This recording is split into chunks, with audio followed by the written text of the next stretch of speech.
शांति। आज 4 नवंबर 2021 के बाबा के मधुर महावाक्य सुनेंगे। मीठे बच्चे, संग दोष बहुत नुकसान करता है, इसीलिए संग दोष से अपने बहुत बहुत संभाल करते रहो। यह बहुत खराब है। कहा ही जाता संग दोष, जहां आत्मा पर दोष लगता है, इसीलिए बाबा कहे ये बहुत खराब है, उसकी बहुत संभाल करनी है। आज की मुरली से प्रश्न है, 3 प्रकार का बचपन कौन सा है? किस बचपन को कभी नहीं भूलना? उत्तर है, एक बचपन लौकिक माँ बाप के पास जन्मते ही मिला।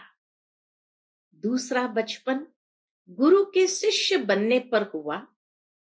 और तीसरा बचपन लौकिक माँ बाप को छोड़ अलौकिक माँ बाप के बने।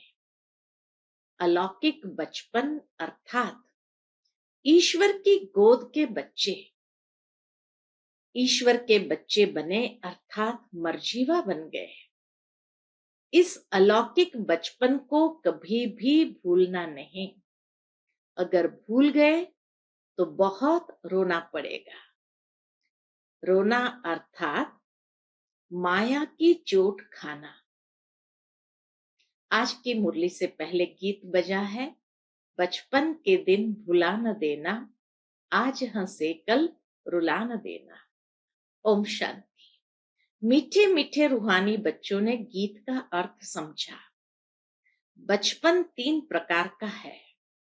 एक लौकिक बचपन, दूसरा है निवृत्ति मार्ग का, वह भी घर बार छोड़ जीते जी मरकर गुरु के अथवा सन्यासियों के बनते हैं। वह उनका बाप नहीं है, वह गुरु के बनते हैं, उनके साथ रहते हैं। वह भी जीते जी मरकर जाए गुरु के बनते हैं, जंगल में चले जाते हैं। और तीसरा है तुम्हारा यह वंडरफुल मर्जीवा जन्म। एक माता पिता को छोड़ दूसरे माता पिता के बनते हो। यह है रूहानी माता पिता। तुम्हारा यह मर्जीवा जन्म है, ईश्वरीय गोद में रूहानी जन्म। तुम्हारे से अब रूहानी बाप बात कर रहे हैं। यह माता पिता हमसे बात कर रहे हैं। वह सब है जिस्मानी बाप, यह है रूहानी बाप। इसलिए गाते हैं, बाप का बनकर मर्जीवा बनकर फिर यह भूल न जाना। शिव बाबा है ऊंचे ते ऊंचा भगवान। शिव बाबा है ऊंचे ते ऊंचा भगवान। जब कोई गीता आदि पर डिबेट करते हैं तो पहले पहले यह बात पूछनी है, तो ऊंचे ते ऊंचा भगवान कौन है? ब्रह्मा देवताय नमः, विष्णु देवताय नमः कहते हैं। बाबा कहे दुनिया में उनको पूछना है कि भगवान कौन है, क्योंकि ब्रह्मा देवताय नमः कहा, विष्णु देवताय नमः कहते हैं, फिर कहते हैं शिव परमात्माय नमः। वह सभी धर्म वालों का बाप है। पहले पहले यह बात समझानी है। वह ऊंचे ते ऊंचा बाप एक है। ब्रह्मा विष्णु को कोई गॉड फादर नहीं कहेंगे। पहले ये पक्का कराओ कि गॉड फादर एक है, वह निराकार है, जिसको क्रिएटर भी कहते हैं, पतित पावन भी कहते हैं। बाप से तो जरूर वर्षा मिलेगा, ये ख्याल करो। बेहद के बाप से वर्षा किसको मिला? बाप है नई दुनिया का रचने वाला, उनका नाम है शिव। शिव परमात्मा ही नमः कहते हैं, उनकी जयंती भी मनाते हैं। वही पतित पावन रचयिता नॉलेजफुल है, फिर सर्वव्यापी की बात उड़ जाती है। जब ऐसे देवता और परमात्मा का अंतर स्पष्ट करते हुए परमात्मा की महिमा समझाएंगे तो बाबा कहे सर्वव्यापी की बात उड़ जाती है। उनकी महिमा है कर्तव्य पर। शिव बाबा की महिमा है उनके कर्तव्यों पर। पास्ट में जो कर्तव्य करके जाते हैं उनकी महिमा गाई जाती है। ऊंचे ते ऊंचा है बाप, उनको लिबरेटर भी कहते हैं, रहम दिल, दुख हरता सुख करता भी कहते हैं, गाइड भी कहते हैं। कोई नए स्थान पर जाते हैं तो गाइड को साथ ले जाते हैं। विलायत से आते हैं तो उनको गाइड यहाँ का देते हैं। सब कुछ दिखलाने के लिए तीर्थ यात्रा पर ले जाने वाले पंडे होते हैं, स्थान दिखाने वाले गाइड होते हैं, लेकिन तीर्थ यात्रा पर ले जाने वाले को पंडे कहा जाता है। अब बाप को गाइड कहते हैं तो जरूर गाइड किया होगा। सर्वव्यापी कहने से सारी बात खत्म हो जाती है। पहले पहले समझाओ कि सबका बाप एक है। सर्वशास्त्र में शिरोमणि है गीता, वह है भगवान की गाई हुई। उनको सिद्ध कर लिया तो उनके बाल बच्चे सब झूठे सिद्ध हो जाएंगे। पहले पहले सच्ची गीता का सार सुनाना चाहिए। शिव भगवान वाच, अब शिव बाबा के चरित्र क्या होंगे? वह तो सिर्फ कहते हैं मैं इस शरीर का आधार ले तुमको पतित से पावन बनाने का रास्ता बताता हूं। बच्चों को राजयोग सिखलाने आता हूं, इसमें चरित्र क्या करेंगे? यह तो बुजुर्ग है, सिर्फ आकर बच्चों को पढ़ाते हैं। पतित को पावन बनाने राजयोग सिखलाते हैं। तुम सतयुग में जाकर राज्य करेंगे। तुमको वर्षा मिलता है, बाकी सब आत्माएं मुक्ति धाम निराकारी दुनिया में होंगी। यह बिल्कुल सहज बात है। भारत में देवी देवताओं का राज्य था, एक ही धर्म था। अभी कलयुग में कितने ढेर मनुष्य हैं, वहां बहुत थोड़े होते हैं। परम पिता परमात्मा एक धर्म की स्थापना, अनेक धर्मों का विनाश कराने आते हैं। बाकी सब शांति धाम में चले जाएंगे। वहां अपवित्र आत्मा कोई रह नहीं सकती है। उनका नाम ही है पतित पावन, सर्व का सदगति दाता। यह है पुरानी दुनिया, आयरन एज। सतयुग को कहा जाता है गोल्डन एज। जो देवताओं के पुजारी है वह सहज सब कुछ समझ जाएंगे। बाबा कहे उनको समझाने से वो सहज सब कुछ समझ जाएंगे। जो पूज्य है वही पुजारी बनते हैं। तो पहले बाप का परिचय देना है। हम उनके बच्चे हैं, ये भूलो नहीं। भूलेंगे तो क्या होगा? तो रोना पड़ेगा। कुछ कुछ माया की चोट लग जाएगी।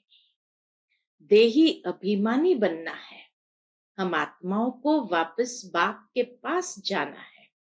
इतने ढेर मनुष्य मरेंगे, फिर कौन किसके लिए रोएगा? भारत में सबसे जास्ती रोते हैं। पहले 12 मास या हुसैन करते हैं। उन दिनों में तो कितना रोते थे। तो बाबा के 12 मास तक या हुसैन करते हैं, छाती पीटते रहते हैं। यह है मृत्यु लोक की रस्म रिवाज। तुमको अब सारी अमर लोक की रस्म रिवाज सिखला रहे हैं। तुमको अब सारी पुरानी दुनिया से वैराग्य है।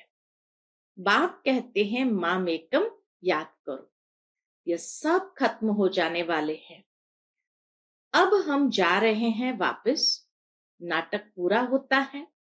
नाटक में सभी एक्टर्स हैं, फिर मोह किस में रखेंगे? बाबा कहे जब सारे एक्टर्स हैं तो मोह किस में रखेंगे? समझते हैं इनको जाकर दूसरा पार्ट बजाना है। रोने की क्या दरकार है? हर एक का पाठ नूंदा हुआ है। जैसे बाप ज्ञान का सागर, आनंद का सागर, प्यार का सागर है, तो बाप को फॉलो कर ऐसा बनना है। सागर से नदियां निकलती है, सब नंबरवार है। कोई अच्छी वर्षा करते हैं, खूब आप समान बनाते हैं, अंधों की लाठी बनते हैं। बाप को तो बहुत मददगार चाहिए। बाप कहते हैं तुम अंधों की लाठी बनो, सबको रास्ता बताओ। सिर्फ एक ब्राह्मणी को थोड़ी अंधों की लाठी बनना है, तुम सबको बनना है। तुमको ज्ञान का तीसरा नेत्र मिला है, इसको कहा जाता है तीसरा नेत्र मिलने की कथा। दिव्य नेत्र है आत्मा के लिए। मनुष्य तो कुछ भी समझते नहीं, बिल्कुल तुच्छ बुद्धि हो गए हैं। भारतवासी ये नहीं जानते कि हमारा धर्म किसने स्थापन किया। बाप का जन्म भी यहां ही होता है। शिव जयंती भी मनाते, फिर सर्वव्यापी कैसे हो सकता? बाप और रचना को दुनिया में कोई नहीं जानते। ऋषि मुनि सब नेति नेति करते गए, एक ही बड़ी भूल की है, जो परमात्मा को सर्वव्यापी कह दिया है। तुम सिद्ध कर बताओ कि वह सर्व का बाप है, पतित पावन लिबरेटर है। पुरानी दुनिया से नई दुनिया में ले जाते हैं, वहां दुख की बात नहीं होती। शास्त्रों में तो क्या क्या लिख दिया है। लक्ष्मी नारायण के लिए भी कहते हैं, क्या वहां उनको विकार बिना बच्चा पैदा होगा? अरे कहा ही जाता है सर्व गुण संपन्न, 16 कला संपूर्ण, संपूर्ण निर्विकारी वाइसलेस वर्ल्ड। इसको कहा जाता है विशेष वर्ल्ड। फिर कैसे कहते हो वहां भी विकार होगा? पहले पहले जब तक बाप को नहीं जाना है तो कुछ समझ न सके। सर्वव्यापी की बहुत भारी भूल है, उस भूल से निकले तब। बाबा कहे उस भूल से निकले तब जब बाप को जाने। जब तक बाप को नहीं जाना है बहुत भूलें होती रहती है। निश्चय करें कि बाबा हम आपके फिर से बने हैं, आपसे राज्य भाग्य लेने के लिए। शास्त्रों में तो क्या क्या लिख दिया है। लक्ष्मी नारायण को दिखाते हैं सतयुग में, और बचपन के राधे कृष्ण को फिर द्वापर में ले गए हैं। अब कृष्ण तो था स्वर्ग का प्रिंस, फिर कृष्ण के जन्म बाय जन्म फीचर्स तो बदलते जाते हैं। एक जैसे फीचर्स तो कभी हो ना सके, जैसे कृष्ण ही क्यों ना हो, एक जैसे फीचर्स उस आत्मा के भी नहीं हो सकते। ऐसे थोड़ी कृष्ण फिर उन्हीं फीचर से द्वापर में आ सकता है, इम्पॉसिबल है। तुम जानते हो हम असल में वहां के अर्थात मूल वतन के रहवासी है। वह हमारा स्वीट साइलेंस होम है, जिसके लिए भक्ति करते हैं। कहते हैं हमको शांति चाहिए। आत्मा को ऑर्गन्स मिले हैं पार्ट बजाने के लिए, फिर शांति में कैसे रहेंगे? शांति के लिए ही हठ योग सीखते हैं, गुफाओं में जाते हैं। एक मास कोई गुफा में बैठा तो क्या उनके लिए वो शांति धाम है? पूछते बाबा। तुम जानते हो अब हम शांति धाम में जाकर फिर सुख धाम में आएंगे पाठ बजाने। सुख धाम में किस लिए आएंगे? पाठ बजाने। तो बाबा कहे अब हम शांति धाम में जाकर फिर सुख धाम में आएंगे पाठ बजाने। वो लोग कहते हैं जो सुखी है उनके लिए स्वर्ग है, जो दुखी है उनके लिए नरक है। तुम जानते हो स्वर्ग नई दुनिया और नरक पुरानी दुनिया को कहा जाता है। भगवान वाच, यह भक्ति यज्ञ तप दान पुण्य आदि करना, ये सब है भक्ति मार्ग। इसमें कोई सार नहीं। सतयुग त्रेता को ब्रह्मा का दिन कहा जाता है। ब्रह्मा का दिन सो ब्राह्मणों का दिन। बाबा कहे ब्रह्मा का दिन सो तुम ब्राह्मणों का दिन। फिर तुम्हारी रात शुरू होती है। तुम पहले पहले सतयुग में जाते हो, फिर तुम ही चक्र में आते हो। ब्राह्मण, देवता, क्षत्रिय, वैश्य, शूद्र तुम ही बनते हो। तुम कहते हो शिव भगवान उवाच, और वह कहते हैं कृष्ण भगवान उवाच। फर्क लंबा है। वह पूरे 84 जन्म लेते हैं। श्री कृष्ण पूरे 84 जन्म लेते हैं। उनके साथ सारी सूर्यवंशी संप्रदाय पुनर्जन्म लेते लेते अब फिर अंत में राज्य भाग्य ले रहे हैं। तुम बच्चे जो समझते हो उनको ही मजा आता है। जब बाप को समझ लिया, सारी ज्ञान की बातों को समझते हैं, तो बाबा कहे मजा आता है। नए को मजा नहीं आएगा। तुम किसकी निंदा नहीं करते हो। बाप तुम्हें कितना सहज समझाते हैं। यहां तुम बाबा के संग बैठे हो तो अच्छा समझते हो। बाहर जाने से संग में पता नहीं क्या हाल होगा। संग दोष बहुत खराब है। बाबा कहे यहां बाबा के संग में बैठे हैं तो अच्छा समझते हैं। बाहर जाने से संग में पता नहीं क्या हाल होगा। संग दोष बहुत खराब है। इतना बाबा सावधान करते हैं बच्चों को। स्वर्ग में ऐसी बातें होती नहीं। उनका नाम ही है स्वर्ग, तो वहां संग दोष लगने की कोई बात ही नहीं। वैकुंठ सुखधाम, स्वर्ग का नाम है वैकुंठ सुखधाम। शास्त्रों में तो लिख दिया है कि वहां भी असुर थे। अब तुमको मालूम पड़ा है कि हम विश्व के मालिक थे, जहां जमीन आसमान कोई में भी पार्टीशन नहीं रहता। अभी तो कितना पार्टीशन है इस दुनिया के अंदर। तो देखो कितने पार्टीशन है। अपनी अपनी हदें डालते रहते हैं। दुनिया में कितने झगड़े होते हैं। तो जब कोई भी आए तो पहले पहले उनको समझाओ कि बाप कौन है। भगवान किसको कहा जाता है। ब्रह्मा विष्णु शंकर है देवताएं। भगवान एक होता है, 10 नहीं होते। कृष्ण भगवान हो न सके। भगवान कैसे हिंसा सिखलाएंगे। भगवान उवाच, काम महाशत्रु है। उन पर जीत पाने के लिए प्रतिज्ञा करो, राखी बांधो। ये अभी की बात है। जो कुछ पास्ट हो गया है वह फिर भक्ति मार्ग में होगा। दीपमाला पर महालक्ष्मी की पूजा करते हैं। यह थोड़ी किसको पता है कि लक्ष्मी नारायण दोनों ही इकट्ठे हैं। लक्ष्मी को धन कहां से मिलेगा। कमाई करने वाला तो पुरुष होता है ना। नाम लक्ष्मी का गाया हुआ है। पहले लक्ष्मी पीछे नारायण। वह फिर महालक्ष्मी को अलग समझ लेते हैं। उनको 4 भुजा दिखाते हैं, 2 स्त्री की 2 पुरुष की। परंतु वह इन बातों को जानते नहीं है। तुम अब डिटेल में जानते हो। तो गीत सुना। आज का गीत कौन सा था। बचपन के दिन भुला न देना। आत्मा कहती है बाबा हमको अब स्मृति आई है। सवेरे सवेरे उठकर बाप से बातें करनी चाहिए। अमृत वेले बाप को याद करना अच्छा है ना। शाम के टाइम एकांत में जाकर बैठो।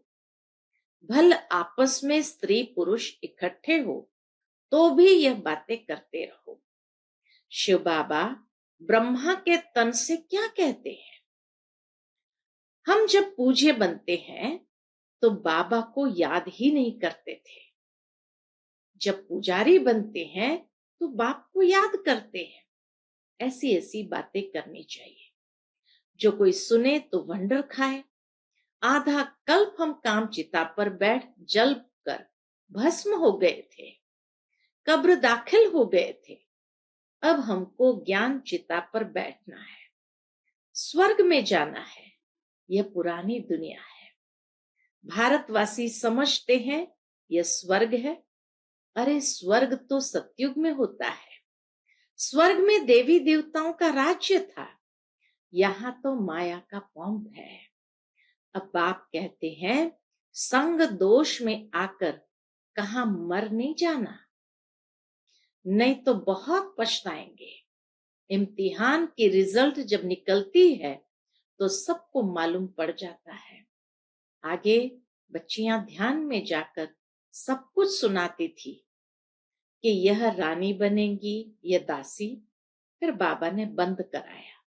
पिछाड़ी में सब कुछ मालूम पड़ जाएगा कि हमने बाप की कितनी सर्विस की, कितनों को आप समान बनाया। वह सब याद आएगा, साक्षात्कार होगा।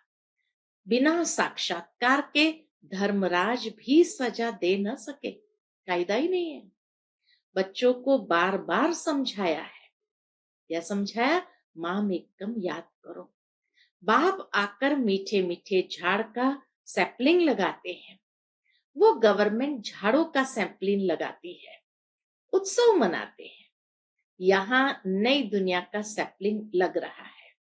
तो ऐसे बाप को भूलो मत, बाप की सर्विस में लग जाओ, नहीं तो अंत में बहुत पछताना पड़ेगा। अभी वर्षा नहीं लिया तो कल्प कल्पांतर का हिसाब हो जाएगा। इसलिए पुरुषार्थ फुल करना है। अच्छा, मीठे मीठे सिकिलते बच्चों प्रति माता पिता बाप दादा का याद प्यार और गुड मॉर्निंग। रूहानी बाप की रूहानी बच्चों को नमस्ते। हम सब रूहानी बच्चों की रूहानी माता पिता बाप दादा को याद प्यार, गुड मॉर्निंग और नमस्ते। नमस्ते। शुक्रिया बाबा, शुक्रिया। आज की मुरली से धारणा के लिए मुख्य सार है।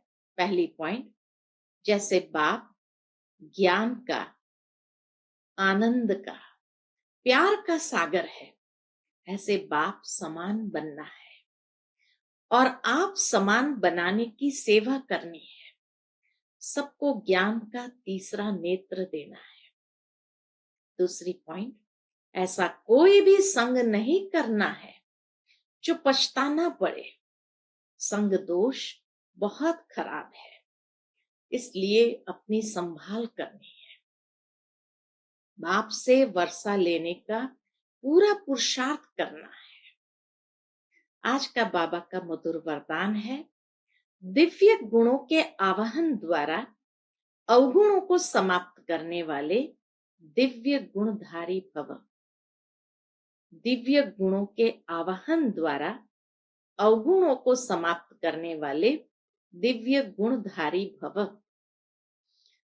जैसे दीपावली पर श्री लक्ष्मी का आवाहन करते हैं, ऐसे आप बच्चे स्वयं में दिव्य गुणों का आवाहन करो, तो अवगुण आहुति रूप में खत्म होते जाएंगे।